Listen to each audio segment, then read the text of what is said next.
Farm Business Uganda ekitongole ky'abalimi n'abalunzi bano bawa abalimi n'abalunzi amagezi agabayamba okwekulankulanya n'okwenyumiriza mu bye bakola. Gwe omulunzi w'enkoko omuli eza broilers, crailers, saso, layers ne loko jangu ofuna amagezi ku ngeri ey'ozirabiriramu olyoke ofune amagoba. Ate bwe kituuka ku byennyanja basima ebidiba n'okusomesa ku nnunda ennungi ey'ebyennyanja omuli empuuta, emali, engege. Ate tebakoma okwo bakuyigiriza n'okutabula emmere y'ebyennyanja okusinziira ku stage ze biba biriko. Omulunzi w'ente, embuzi, endiga, obumyu nawe batuukirira ofuna amagezi. Aba Farm Business Uganda bakowola naawe alunda embizzi okubeetanira anti bakufunira breed z'embizzi ennungi ezikula amangu omuli Landrace, Large White, Hampshire kuteeka ne Cambrough. Gwe omulimi n'omulunzi lekera kwemulugunya beekwate tojja kwejjusa. Bakufunira ensigo kw'oteeka n'okusomesa ku nnima y'omulembe ekwatagana n'ebibala omuli emicungwa, emiyembe, amapaapaali, obutunda n'ebirala bingi. Gwe omulimi wa vanilla naawe teweegayaalirira anti aba Farm Business Uganda webali okuyamba. Gwe omulimi w'ebitooke naawe jangu obeebuuzeeko ku butya bw'osimba ebitooke ne bitakuwa kiwuka ate ne bibala bulungi. Funa amagezi ku kika ky'emiti egikula amangu egigumira embeera y'obudde omuli emisizi, peyini, kalitunsi, emivule n'ebika by'emiti ebirala bingi. Aba Farm Business Uganda bakuyambako okufuna ebigimusa ebirungi eby'omulembe okuli eby'omu ttaka n'okufuuyira n'amadagala ag'enjawulo agayamba ebirime byo okukula obulungi nga tebirumbibwa biwuka. Ebirime omuli muwogo, soya, kasooli, lumonde, kabeji, ensujju, watermelon, ennyaanya, obutiko, ebijanjaalo n'ebirime ebirala bingi. Ebintu bino byonna bakuwa amagezi ku byo okossaako n'okubikufunira. Okumanya ebisinga osobola okubirako aba Farm Business Uganda ku 0753 19 95 12 oba 0761 48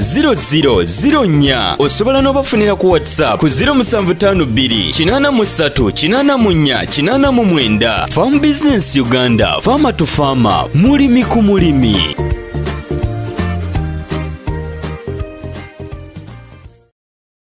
Omulayi waffe omulungi ali ku mukutu guno ogwa Farm Business Uganda. Nsanyuse nnyo okubanga nkulabako ate era nga nkuwulizaako yonna gy'osinziira okubanga otulaba ku bugazi buno obw'ensi eno. Bwe mubeerayo nga mulaba ate era nga mugoberera kituddizaamu ddala amaanyi naffe okubanga tukola obutaweera okubanga okulima n'okulunda kudda ku ntikko.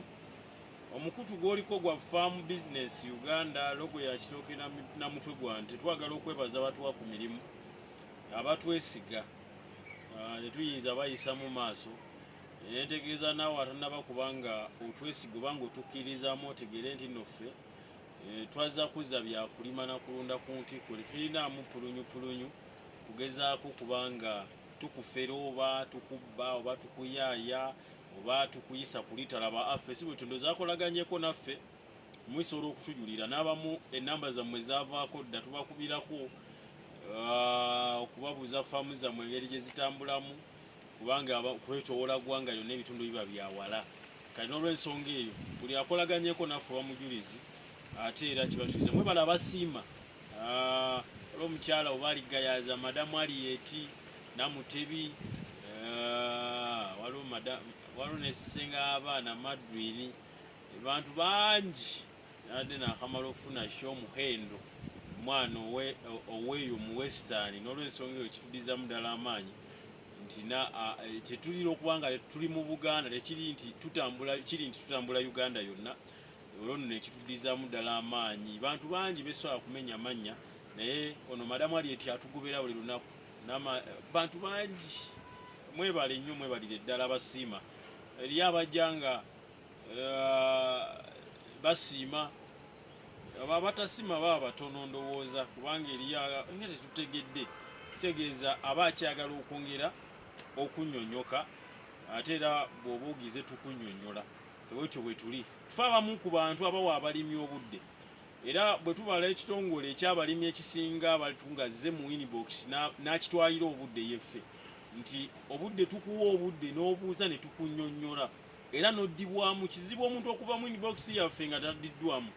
Enamba kwere ya WhatsApp eri abakomenti nga ne bagamba nti enamba eri mu kalango eya WhatsApp teriiyo kituufu tenaba yafunamu obuzibu enamba eyo eriya naye waliwo eri ku gundi waggulu naye egenda kuddako ndowooza mu biseera ebitali byawala nnyo tukyagala okubanga tuseetinga ekintu ekyo okubanga tufuna empeereza ennungi mu mbeera efaanako nenge enamba kweri kubanga abantu batufuna abantu batukubira ekidwa kitudizaamu ddala amaanyi subscribinga likinga sharinga linki eri abalimi abalala bategeere eriyo farm business abasharinga mwebale namwe abasubscribinga oba malo subscribinga commentinga bu commentinzi ate omala likinga okone mukagundi aho likinge video yeyongera okutambula yeyongereyo mwebale nnyo abatugoberera era abatulaba nako lwalero ndi wano mu bitooke era nga kamera yaffe weeri gy'okubanga ekulaga ebitooke byaffe engeri gye biri okubanga birabikamu olusuku luno kakati tuli mu mwezi tugeze ogubuli okuwumbawumba omwaka eno video neweerirabibwa mu myaka egijja mu maaso ng'etaano tuli mu mwezi ogukomekereza omwaka ogw'enkuba era enkuba tubaali tugifuna omwezi ogw'e11 omwezi ogw'e12 omwezi tukuba nina kyembadde njagala okutegeeza gwe omulimi waffe omulungi nga nkulengeza olusuku luneeno abantu bangi batuleese ku nsuku zaabwe batutute ku nsuku zaabwe awakamera ojja kubanga olaga ng'otambuza bwoti abantu basobole okubanga bakola kibalaba naye mu kaseera kaneeno ebitooke woyinza okuviiramu weewano nti wano wolina okuliisibwa ekitooke kineno nekigenda okubanga tutuuka mu kasana nga kyamala dda okufuna amaanyi nanti kino okuliisa eri abantu amu nga tebamanyi na biro ye waasanga lwateekako ekiriisa ku bitooke lwalowoozezza ye wateesa naga nti kati kanteekeko babyo mutwale muteekeko kalimba oyo mutwale kyandibadde kirungi mu kaseera kano omwezi nga guno okufuna ekiriisa nga kinisobola oyambako ebitooke bino bakiri okuva kati nga wetwogera omwezi nga gumu nekiba nga kimaze okulya nekipiikinga kitegeeza nti omusana naye gunawaguza ekitooke tekigenda kukosebwa obuzibu ogenda okusanga gwalina olusuku nga ekitooke ekyo oba ebitooke byo nga tobiriisa nga tobiriisizza owakamera neno ndowooza ojja kulagayo babe nga basobola okubanga balaba yes wano ewati ojja kubanga olaga obuzibu ogenda okusanga nti omusana egunaaba gwaka negwaka togenda kubeera nga ogenda kifuwa ng'okiza mu ng'ombe lwaki kubanga bwe tugayaalamu akaseera akatono ennyo oba akadde akatono ennyo oyinza okumaliriza nga okifuuye ng'okiza mu ng'ombe otya nti akasana kano akadde kano akadde omusana guno egunaayaka negusanga ekitooke kyo nga tekifunye kiriisa tobolaba tuzze okubanga tukulagira ku bino nti kano ke kaseera okubanga wandibadde watandika nadde okubanga oliisa ojja kuba kyetaagisa okubanga atandika nadde okukola ki okuliisa ensonga eyo kyandibadde kirungi ekiriisa kyo n'obanga okiteeka kumpi ne alawundi futi 3 n'ebitooke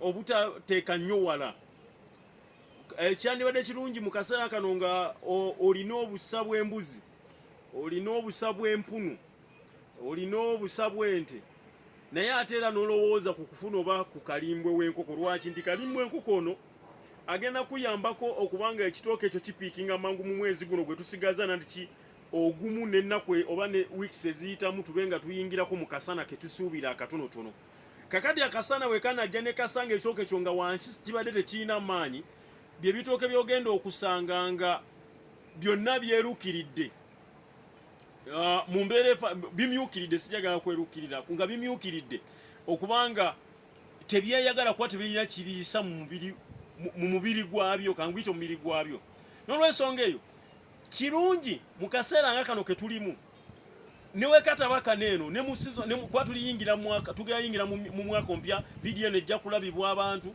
naffe tuyinza okufaata vidiyo nesigala nga ekyatambula kyetwagala ekintu kimu nti bwe tuyingira mu sizoni oba mu kiseera ekyomusana ebitooke byaffe oba ebirime byaffe bibaako amaanyi ge biruzinga ebanga tebikyeyagala nga badde byeyagala kitegeeza nti ebanga tebyaliisibwa bulungi obanga bivudde bituse mu kiseera ekyo nga tebitefiiriddwako bulungi ogenda kumaliriza ng'olaba ng'olusuku lwo lufu obanga lwonooneka mu mbeera efaananako bwetyo. N'olwensonga eyo funa fuuti 3 obe ng'osobola okuba nga oteekako ekitooke. Ekyokulala eryeya lyambuuza ndowooza ekyo njagala nkiddemu nga ne kamera entunuulidde nga mbuuza n'angamba nti kirungi okubika ebitooke kuno kungulu kuno eno ekitooke ekyo kyennyini mu biseera ng'ebyomusana kituufu si kirungi mu budde obw'enkuba.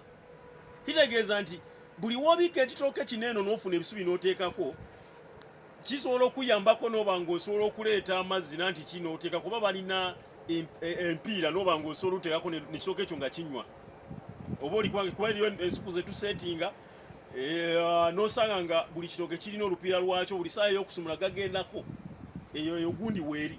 Naye ate eriyo oli ng'agenda leeta kidomola ayiweko buyiyi oba ateekeko buteesi ayiweko amazzi kyetaagisa mu biseera musana okubanga osobola ofuna nanti kyebisubi n'oteeka ku kitooke okwo n'obanga omusana guyite guva direct eri ne gukuba ku kitooke kuneeno. Naye mu biseera eby'enkuba tekyetaagisa. Era nkuwa amagezi nti bw'obanga obisse ebitooke ebyo oba n'oteekako ebisaaniiko oba ebisubi ebyo kino kyoba olina okuba nga ogoberera gwe omulabi waffe omulungi kyekiriwa. Bw'oba ofukako amazzi funayo ennaku mu weeks 2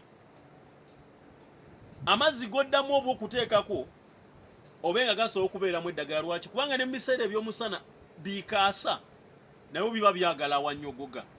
Jukira ku nkuba byagala awannyogoga kati ate ku musana naye bibeera binoonya awannyogoga. Kati kitegeeza kyoba olina okukola nti tole bikkako bisinga ofukirira naye ate funako amazzi agalimu eddagala obe ng'osobola okuyiwa ku kitooke ekyo kubanga tekisobola kusembeza bikaasa. Kati enkuba weetandika ebisaaniiko ebyo bijjeeko obyerule obisse mu nkonko nga zino zolaba omukulu ono ze yasima.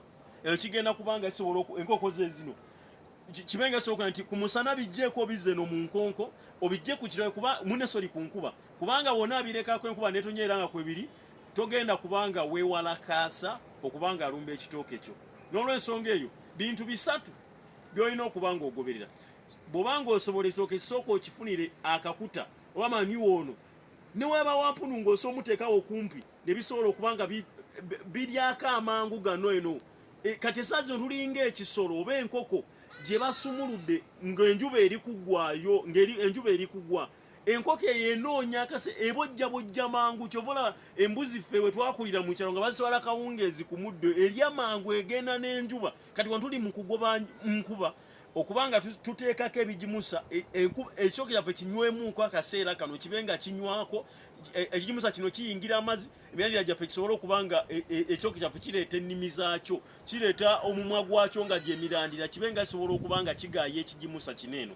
Kakati epoyinti endala kwe kubikkako mu biseera eby'omusana. Omusana obutava direct kujja kuba kitooke kigenda yambako ebitooke byo obutamenyekamu mu biseera eby'omusana kigenda kuyambako ebitooke obutakola nnyo kisanja.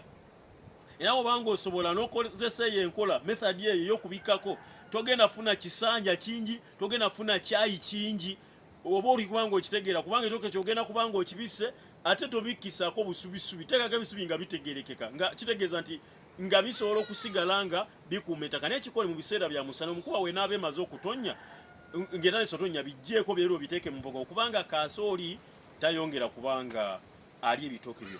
Ekitooke kisalire kijjeeko empumumpu okirabire bulungi ogenda ayita mu kaseera ak'omusana nga buli omu yeebuuza naye mwami gundi oba mukyala gundi olusuku lwo olukoze otya. Kati luno lwoli okulaba tuli kaweefuba agenda okolebwa wakubanga kwongera kuliisa kwongera kubiteekamu. Lwaki? Kuba akaseera ke tuyingiramu kaseera si kangu. Subscribinga ku channel yaffe olaikinge osharinge buuza ekibuuzo oddibwemu. Mbadde ndikugamba nti ekitooke ekyo wetuba nga tuyingira mu kaseera ak'ekyeya kyetaaga n'oba ng'osobola okuba ng'okiriisa before nga tetunnaba kuyingirayo oba oli kubanga okitegeera. Bwe tumaliriza bikkako nga badde nkugamba logo yasookera mutwe gwa nti mukutu gwa Farm Business Uganda kisongole ekyabalimi n'abalunzi kuwa amagezi ate era n'okuyambako okufuna ebyetaagisibwa mu kulima. Weebale nnyo, weebalire.